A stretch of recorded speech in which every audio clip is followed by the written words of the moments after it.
कहते हैं कि हमारे पिछले जन्म का जो किया हुआ कर्म है वो हमारा पीछा कभी नहीं छोड़ती।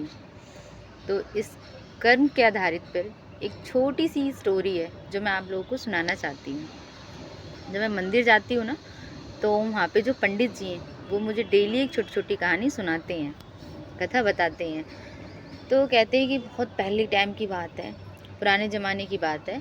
तो एक राजा था, उसने अपने बेटे की शादी करी राजकुमारी से। उसका बेटा भी राजकुमार था, तो उसने शादी अपने बेटे की राजकुमारी से की। तो शादी के बाद में जब राजकुमारी घर आती है, तो मतलब रात का टाइम हो चुका होता है, तो वो उसे सोने के लिए भेजते हैं कि जाओ अपने कमरे में।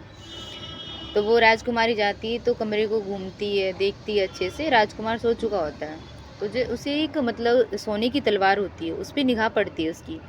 वो तलवार उसे बहुत अच्छी लगती है, और जैसे ही वो तलवार निकालती है म्यान से, तो वो सीधी ना राजकुमार की गर्दन पे जा लगती है और राजकुमार की गर्दन कट जाती है।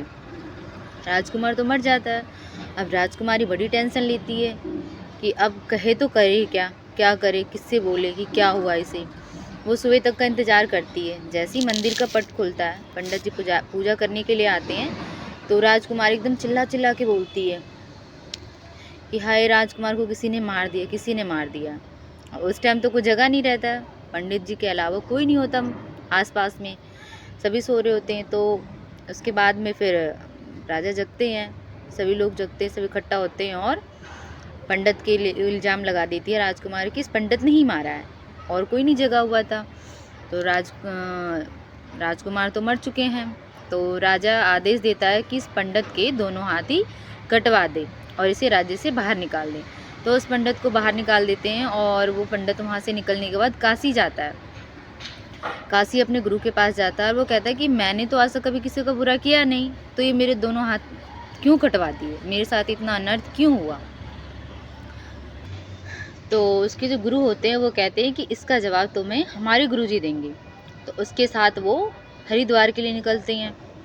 तो वो हरिद्वार पहुंचता है। वो अपने गुरुजी से पूछता है, गुरुजी, आज तक मेरी शिष्य ने, जो पंडित है, आज तक इसने कभी कुछ बुरा नहीं किया, उसके बावजूद भी इसके साथ बुरा हुआ, तो क्यों हुआ।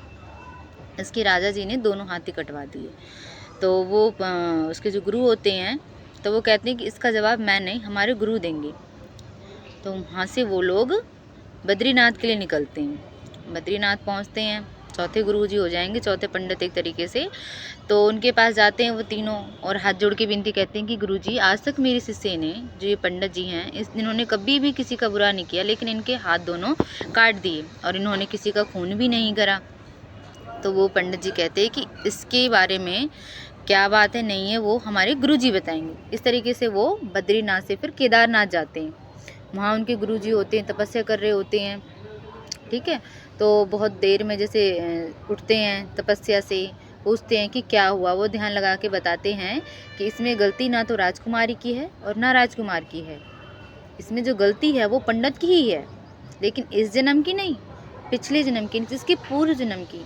तो वो कथा सुनाते हैं कि पिछले जन्म में जो तुम्हारा पूर्व जन्म था, उसमें तुम पानी पिलाने का काम करते थे, प्याव था तुम्हारा। और जो राजकुमार थे वो कसाई का काम करते थे, और जो राजकुमारी थी वो एक गाय थी। तो राजकुमार तो कसाई थे, वो गाय के पीछे भागते हैं उसको मारने के लिए कि मैं इसकी गर्दन को काट दूंगा।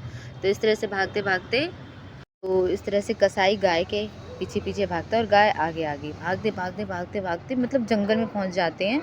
और उसके बाद ना वो गाय उसी पानी, जो पंडित है, जो पिछले जन्म में पानी पिलाने का काम करता है, तो उसके पास वो चली जाती है।